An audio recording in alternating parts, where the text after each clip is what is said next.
अष्ट सिद्धियां, जो भारतीय योग और साधना पद्धति का अभिन्न अंग मानी जाती हैं, न केवल आध्यात्मिक दृष्टि से महत्वपूर्ण हैं, बल्कि आधुनिक विज्ञान के कुछ पहलुओं से भी मेल खाती हैं। इन 8 सिद्धियों में अनिमा, लघिमा, महिमा, गरिमा, प्राकाम्य, ईशित्व, वशित्व और प्राप्ति शामिल हैं। योग साधना और ध्यान के उच्चतम स्तर पर पहुंचने के बाद साधकों को इन सिद्धियों की प्राप्ति होती है, ऐसा भारतीय ग्रंथों में उल्लेख है। यह भी कहा जाता है कि अनेक ऋषि मुनि, तपस्वी और स्वयं भगवानों ने इन सिद्धियों का प्रयोग किया था। परंतु प्रश्न यह उठता है कि क्या यह केवल आध्यात्मिक धारणाएं हैं या इनका कोई वैज्ञानिक आधार भी है। आधुनिक विज्ञान, विशेषकर क्वांटम भौतिकी और न्यूरोसाइंस, इन सिद्धियों को समझने की दिशा में कुछ उत्तर प्रदान कर सकता है। जब हम अनिमा सिद्धि की बात करते हैं तो इसका अर्थ यह होता है कि साधक अपने शरीर को अति सूक्ष्म बना सकता है, जिससे वह किसी भी वस्तु में प्रवेश कर सकता है। यह सुनने में असंभव लगता है, लेकिन आधुनिक क्वांटम भौतिकी में सुपरपोजिशन और क्वांटम टनलिंग जैसी अवधारणाएं इसी ओर संकेत करती हैं।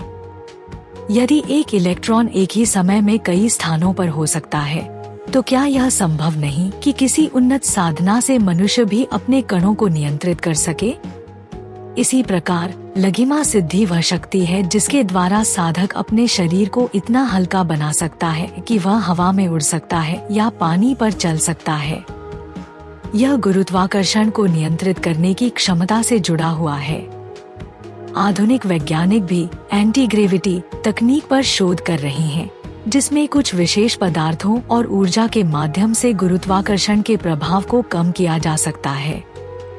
क्या यह संभव है कि प्राचीन योगियों को गुरुत्वाकर्षण से संबंधित किसी रहस्य का ज्ञान था? इसी तरह महिमा सिद्धि साधक को अपने शरीर को विशाल बना लेने की शक्ति देती है। महाभारत और रामायण में अनेक प्रसंग मिलते हैं जहां हनुमान जी ने अपने शरीर का आकार बढ़ाया था। आज का विज्ञान पदार्थ के विस्तार और ऊर्जा के घनत्व पर काम कर रहा है। ब्लैक होल्स में अपार गुरुत्वाकर्षण के कारण पदार्थ संकुचित होता है, तो क्या कोई ऐसी प्रक्रिया हो सकती है जो इसे विपरीत दिशा में ले जाए? गरिमा सिद्धि साधक को अति भारी बना देती है, जिससे कोई भी उसे हिला नहीं सकता। यह न्यूटनियन भौतिकी के मास और वेट की अवधारणा से जुड़ी हो सकती है, लेकिन यदि इसे सूक्ष्म स्तर पर देखा जाए तो यह किसी भी भौतिक वस्तु की आंतरिक संरचना को पुनर्व्यवस्थित करने की एक विधि हो सकती है। प्राकाम्य सिद्धि का उल्लेख करते हुए हमें महर्षि नारद, अगस्त्य और कई अन्य ऋषियों की कथाओं का स्मरण होता है, जहां वे अपनी इच्छानुसार कहीं भी गमन कर सकते थे। आज के वैज्ञानिक क्वांटम टेलीपोर्टेशन पर शोध कर रहे हैं, जिसमें किसी कण की स्थिति को एक स्थान से दूसरे स्थान तक बिना समय लिए भेजा जा सकता है। क्या यह संभव है कि ध्यान और साधना के माध्यम से यह प्रक्रिया जैविक स्तर पर भी प्राप्त की जा सके? इसी प्रकार ईशित्व सिद्धि वह शक्ति है जो साधक को ब्रह्मांडीय ऊर्जा को नियंत्रित करने की क्षमता देती है। इसे आधुनिक विज्ञान में यूनिफाइड फील्ड थ्योरी के समान माना जा सकता है, जो यह बताने की कोशिश करती है कि पूरे ब्रह्मांड की सभी शक्तियां एक ही स्रोत से उत्पन्न होती हैं। अगर कोई व्यक्ति इस स्रोत को समझ ले, तो क्या वह ब्रह्मांड को नियंत्रित कर सकता है? वशित्व सिद्धि साधक को दूसरों के मन और विचारों को नियंत्रित करने की शक्ति देती है। यह न्यूरोसाइंस के ब्रेन वेव्स और साइकोलॉजिकल इन्फ्लुएंस के सिद्धांत से मेल खा सकती है, जहां मस्तिष्क की तरंगों के माध्यम से संचार और प्रभाव डाला जा सकता है। क्या प्राचीन ऋषियों को इस मानसिक ऊर्जा नियंत्रण का ज्ञान था? अंत में कामावसायिता सिद्धि साधक को किसी भी इच्छा को पूरा करने की शक्ति देती है।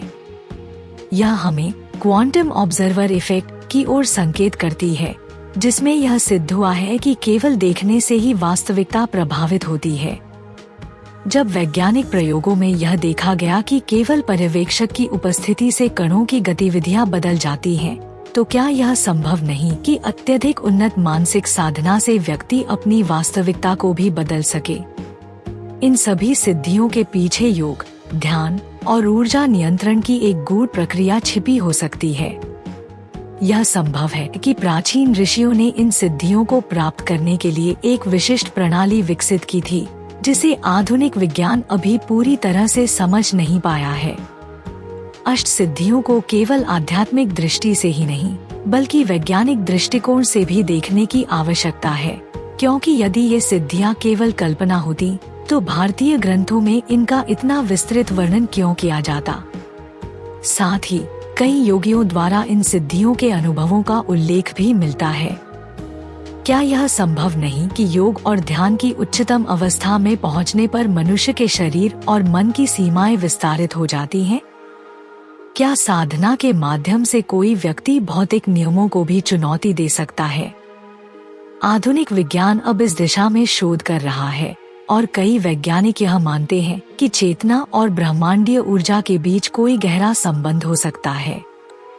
क्या यह संभव है कि प्राचीन भारत के ऋषियों को इस संबंध की गहरी समझ थी? यदि हाँ, तो क्या हम आधुनिक विज्ञान और योग को मिलाकर इन रहस्यों को पुनः खोज सकते हैं? यह शोध का एक नया विषय हो सकता है, और यदि यह सिद्ध हो जाता है कि मनुष्य की चेतना ही उसकी वास्तविकता को नियंत्रित करती है, तो अष्ट सिद्धियों का विज्ञान भी समझ में आने लगेगा। इससे यह भी स्पष्ट होता है कि योग केवल एक शारीरिक क्रिया नहीं, बल्कि एक संपूर्ण विज्ञान है, जो मनुष्य को उसकी वास्तविक क्षमता तक पहुंचने में सहायता कर सकता है। अष्ट सिद्धियां इस बात का प्रमाण है कि मनुष्य की चेतना असीमित संभावनाएं रखती है, और यदि सही विधि से साधना की जाए तो कुछ भी असंभव नहीं है। आधुनिक विज्ञान अब चेतना और ब्रह्मांडीय ऊर्जा के बीच के संबंध को समझने की दिशा में आगे बढ़ रहा है। भौतिकी के सिद्धांत जैसे क्वांटम मैकेनिक्स, सुपरपोजिशन, टेलीपोर्टेशन और हायर डायमेंशंस इस ओर संकेत करते हैं कि वास्तविकता केवल वही नहीं है जिसे हम देख और महसूस कर सकते हैं। यदि एक इलेक्ट्रॉन एक ही समय में कई स्थानों पर हो सकता है, तो क्या चेतना भी भौतिक नियमों से परे जा सकती है? योगियों द्वारा प्राप्त की जाने वाली अनिमा, लघिमा, महिमा जैसी सिद्धियां कहीं न कहीं इन्हीं वैज्ञानिक सिद्धांतों की ओर इशारा करती हैं। आधुनिक न्यूरोसाइंस के अनुसार मस्तिष्क की अल्फा, बीटा, थीटा और डेल्टा तरंगे हमारे विचारों और चेतना को नियंत्रित करती हैं। क्या यह संभव नहीं कि साधना के माध्यम से इन तरंगों को नियंत्रित करके किसी व्यक्ति की वास्तविकता को बदला जा सकता है? यदि यह सिद्ध हो जाता है कि मनुष्य की चेतना उसकी भौतिकता को प्रभावित कर सकती है, तो अष्ट सिद्धियों का रहस्य भी सुलझ सकता है। संस्कृत शास्त्रों में कहा गया है कि योग साधना और ध्यान के माध्यम से सिद्धियों की प्राप्ति होती है, लेकिन यह एक कठिन और अनुशासित मार्ग है। अष्ट सिद्धियां साधारण व्यक्ति के लिए नहीं, बल्कि उन साधकों के लिए हैं जो गहरी ध्यान साधना और ब्रह्मज्ञान की ओर बढ़ते हैं।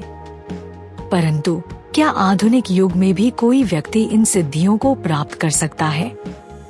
कई वैज्ञानिक शोध अब इस दिशा में आगे बढ़ रहे हैं कि क्या मेडिटेशन और माइंड कंट्रोल से हम अपने शरीर और चेतना को एक नए स्तर तक ले जा सकते हैं।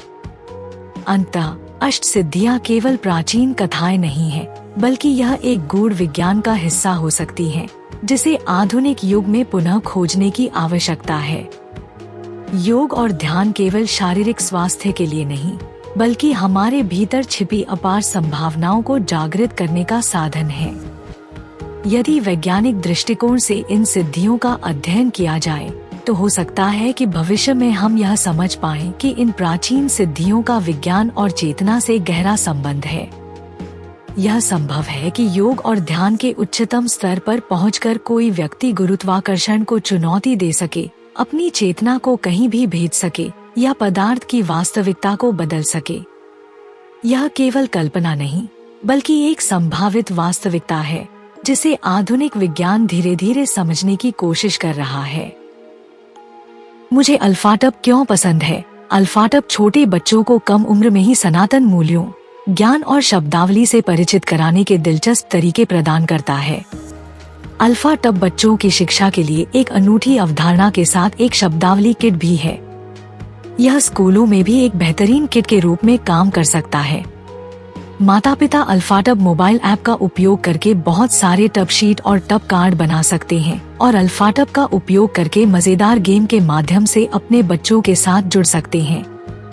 मैंने अल्फाटब ऐप का उपयोग किया है और वीडियो में दिखाए अनुसार टब कार्ड बनाए हैं। जब मैंने पहली बार अल्फाटब देखा तो मुझे पता था कि मेरे भतीजे और भतीजी इसे पसंद करेंगे। यह बच्चों के अनुकूल सामग्री से बना है, बहुत अच्छी गुणवत्ता वाला है, टूटने वाला नहीं है और लंबे समय तक चलेगा। मेरे प्रोमो कोड सनातन से 20% छूट प्राप्त करें। लिंक विवरण में है।